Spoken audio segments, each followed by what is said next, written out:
Hello viewers, session में आप सभी का बहुत बहुत स्वागत। और आज के इस सेशन में मुझे कुछ और अच्छे क्वेश्चंस मिले हैं जो हमारे सामने डीन एकेडमिक्स हैं मिस्टर मनीष, तो उनके ऐसी टेस्ट के लिए मैं सोचता हूँ शायद काफ़ी अच्छे रहेंगे। तो मनीष जी, आपका बहुत बहुत स्वागत है इस सेशन में। और इस सेशन में शुरुआत करूँगा मैं एक कोट से जो अक्सर आपके द्वारा कई बार मैंने सुना है कि पेन देखो, पेन की ताकत देखो। समटाइम्स आप कहते हैं कि भाई हम जो कहते हैं उसके लिए मत जाओ, उसके पीछे छुपा हुआ विज़न है, क्या है वो, उस पे सोचो। तो थोड़ा उसका खुलासा करिएगा। सर, अपन बेसिकली अपन किसी चीज़ को भी देखते हैं कि हाँ इस चीज़ का क्या वैल्यू, अपन जो आज अपन देख रहे हैं तो अपन उसका एक मार्केट प्राइस निकालने की कोशिश करते हैं।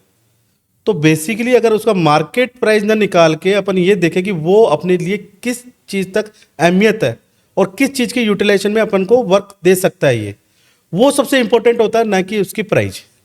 तो उसी कंसेप्ट पे मैं चलता हूँ। बेसिकली अपन अगर ह्यूमन नेचर में या किसी इंसान पे जाए तो बेसिकली उसके पॉजिटिव क्या है, पॉजिटिव थिंग्स क्या है जो अपने यूटिलाइजेशन में वर्क कर सकते हैं। ठीक है, उसमें अगर अपन नेगेटिव देखेंगे, ठीक है, नेगेटिव सबके अंदर अपन को अवेलेबल मिलेंगे, हजारों में नेगेटिव चीज़ है। आज मेरे में भी है, हो सकता है आप में भी हो। और आपके अंदर जो पॉजिटिव है, अगर मैं उस पॉजिटिव को आगे लेके और उसी को मैं आगे हाईलाइट करता हूं तो वो काफ़ी मेरे लिए बेनिफिशियल है। तो सेम इसी कंसेप्ट में मैं चलता हूं कि उसकी वैल्यू पे न जाकर अपन उस पर क्या वर्क के लिए एफिशिएंसी अपन को प्रोवाइड करा सकता है, उस पर अपन को वर्क करना चाहिए।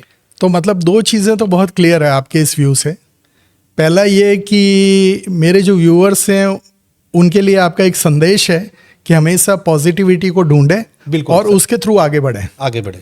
और दूसरा, आपने एक बहुत अच्छी टर्म यूज़ करी जो शायद मैं सोचता हूँ कि आज के इस इकोनॉमिक वर्ल्ड में आप जो अपना एक एजुकेशन फील्ड है आपके इंस्टीट्यूशन का, उसमें आप बच्चों को भी आगे बढ़ा रहे हैं और आपकी सोच भी उसी में आगे बढ़ रही है, जो शायद बहुत अच्छी है आने वाले समय के हिसाब से।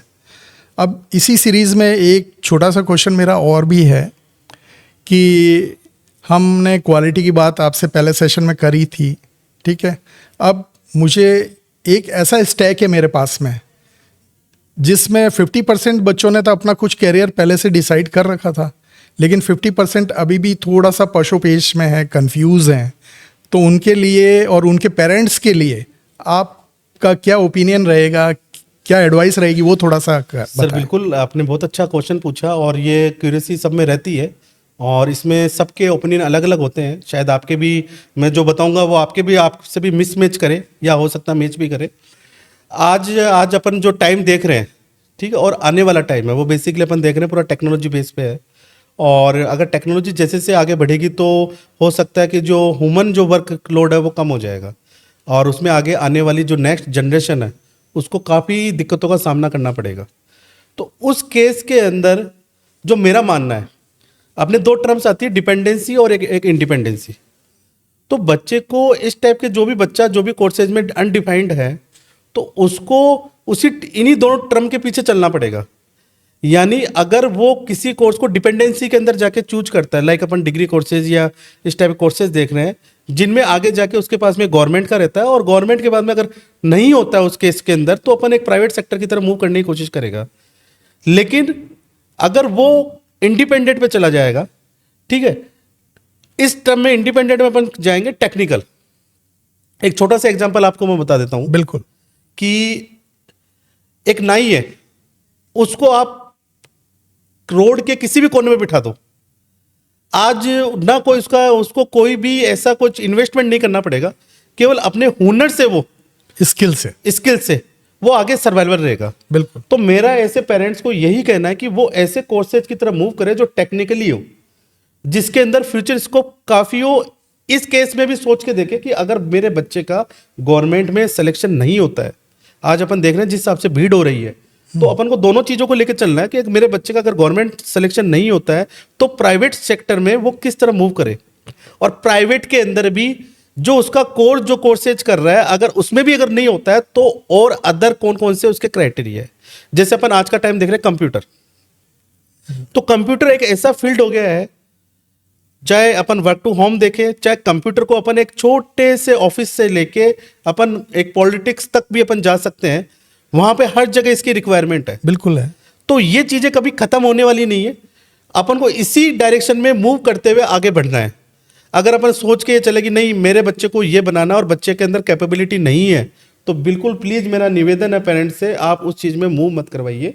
आप बच्चे को लेकिन उसको एक से टेक्निकल कोर्स में डालिए, जो आज के टाइम में जैसे इंजीनियरिंग हो गया है अपना, इंजीनियरिंग के अंदर काफ़ी ब्रांचेज है, ठीक है, और अपने कंप्यूटर से रिलेटेड BCA MC हो गए हैं, ठीक है। तो इस टाइप के जो टेक्निकली कोर्सेज है वो उसके फ्यूचर में उसको पता लगेगा। आज बच्चा पेरेंट्स के कहने पे वो कोर्सेज के अंदर एडमिशन भी ले लेता है, और 3 साल के बाद में जब वैसे ही ग्रेजुएशन करके निकलता है, जब उसको मार्केट में पेरेंट्स है बेसिकली है वो बोलेंगे बोले भैया बच्चे की शादी करनी है, बिल्कुल ठीक है। अब शादी करनी है तो उसके लिए बच्चे को जॉब भी चाहिए, ठीक है। तब वो पेरेंट्स फैमिली से बेसिकली एक फोर्स पढ़ना स्टार्ट हो जाता है, और उस कंडीशन में बच्चा फिर पूरा डीमोटिवेट हो जाता है, और फिर उसके माइंड के अंदर एक क्वेश्चन मार्क डेवलप होता है कि काश मुझे उस समय अगर कोई सही राय देता तो मैं ये कोर्स करता, और वो टाइम वापस पीछे नहीं आ सकता है। नहीं तो इस केस के अंदर मैंने जो जितना ऑब्जर्व किया है सर, आज का जो टाइम है और आने वाला जो टाइम है, जिसने टेक्निकली स्किल्स ले ली है वो बच्चा कभी भी ऐसा नहीं कि अनएम्प्लॉयमेंट की श्रेणी में रहेगा, वो अपना खुद का सर्वाइवल और अपनी फैमिली का सर्वाइवल इजीली कर जाएगा। आज अपन देखते हैं कि एक बेसिकली डिग्री की तरफ मूव कर रहे हैं, और डिग्री की तरफ अपन जा रहे हैं, और डिग्री के अंदर बेसिकली वो कर लेता है। अब उसके कंप्यूटर जब वो डिग्री करके निकलता है, प्राइवेट सेक्टर इतना मजबूत हो चुका है टेक्निकली, तो उनको बंदे सिखे सिखाए चाहिए। आज अपन एक सपोज मैं एक एग्जांपल देता हूँ आपको, एक बैंक का है, बैंक के अंदर एक वैकेंसी निकली PO की, ठीक है, और आजकल हर चीज़ के अंदर डिवाइडेशन एक राउंड्स कर दिए, डेवलप कर दिए गए हैं। तो बेसिकली फर्स्ट राउंड रिटर्न हुआ, एक डिग्री वाला कोर्सेज वाला है वो भी उस लाइन में लगा हुआ है, और एक टेक्निकल वाला है वो भी लगा हुआ है, जो भी कंप्यूटर सेक्टर के हैं, और बेसिकली दोनों बच्चे सेलेक्ट हो जाते हैं फर्स्ट राउंड के अंदर। सेकेंड राउंड फिर उनका फाइनली इंटरव्यू होता है। अब जो गवर्नमेंट का और इनका सबका पॉइंट ऑफ व्यू ये है कि यार जब मुझे इस सैलरी पर टेक्निकल वाला बंदा मिल रहा है, तो मैं ऐसे बंदे को क्यों हायर करूं जिसको मुझे सिखाना पड़ेगा। मतलब वहां उसका प्लस पॉइंट हो रहा है। प्लस पॉइंट हो गया, तो वो 101% उसके अंदर वही रहेगा। अब अपन देखते हैं तो हर किसी कोर्स के अंदर यू शेप बनता है। ऐसा IT सेक्टर का भी हुआ था, बिल्कुल, जो बॉटम में आया था। लेकिन आपको मैं बताना चाहूंगा कि IT सेक्टर का, आपको एक रियल फैक्ट एग्जांपल से मैं बता दूंगा। IT सेक्टर में काफ़ी भूचाल आया था और काफ़ी अनएम्प्लॉयमेंट हुआ। आज हर घर के अंदर देख रहे थे तो अपन एक BTech का कंप्यूटर साइंस का बच्चा बैठा हुआ है, BCA का भी किया हुआ बच्चा बैठा है, ठीक है। और कोविड के बाद में जस्ट वैकेंसीज निकलती रही, ठीक है, और जितने भी कंप्यूटर सेक्टर के बच्चे थे वो सब उसके अंदर सेलेक्ट हो चुके हैं।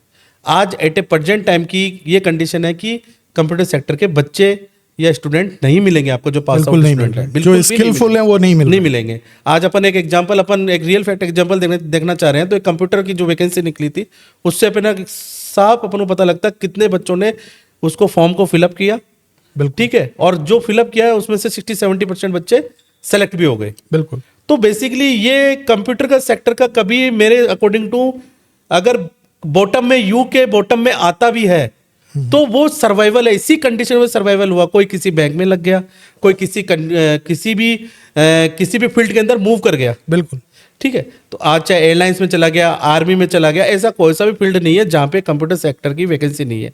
चाहे मेडिकल हो, चाहे XYZ कोई सा भी सेक्टर हो, तो बच्चा क्या हुआ उस कंडीशन में, उस टाइम पीरियड के अंदर बच्चा जो IT सेक्टर का था वो अपनी कोर सेक्टर में न जाकर गया, तो वो कोर सेक्टर में वहां पे भी किया है, लेकिन उस कोर सेक्टर में जाकर अलग जगह फिट हो गया, लेकिन अनएम्प्लॉयमेंट जो अपन कहते हैं उस श्रेणी में नहीं आया। अब नॉर्मल जो डिग्री हो या किसी डिपेंडेंट कोर्स की अपन बात करते हैं, नॉर्मल डिग्री नहीं बोलूंगा, ऐसे काफ़ी सारे कोर्सेज है, ठीक है। जैसे अपन एक मेडिकल का भी मैं एग्जाम्पल दे देता हूँ।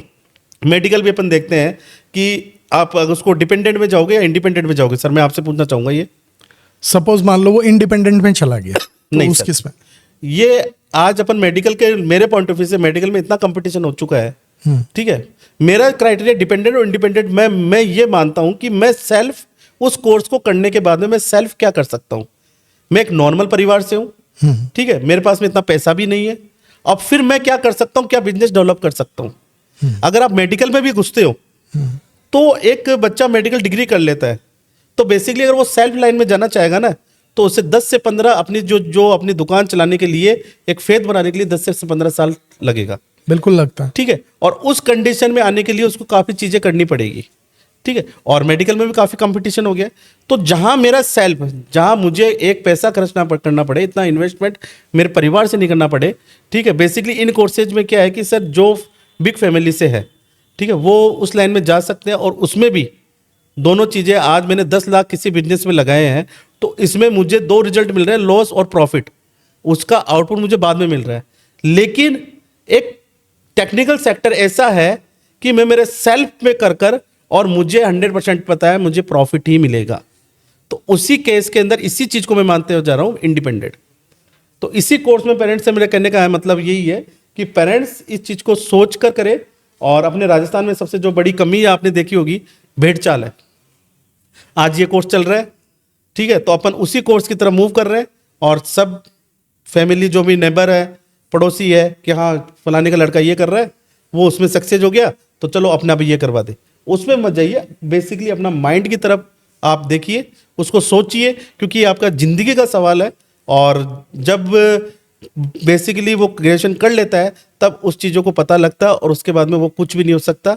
और लास्ट टाइम तक जब तक उसकी सांस रहेगी, तब तक यही क्वेश्चन मार्क रहेगा उसके मन में कि काश मुझे उस समय किसी ने सही सलाह क्यों नहीं दी।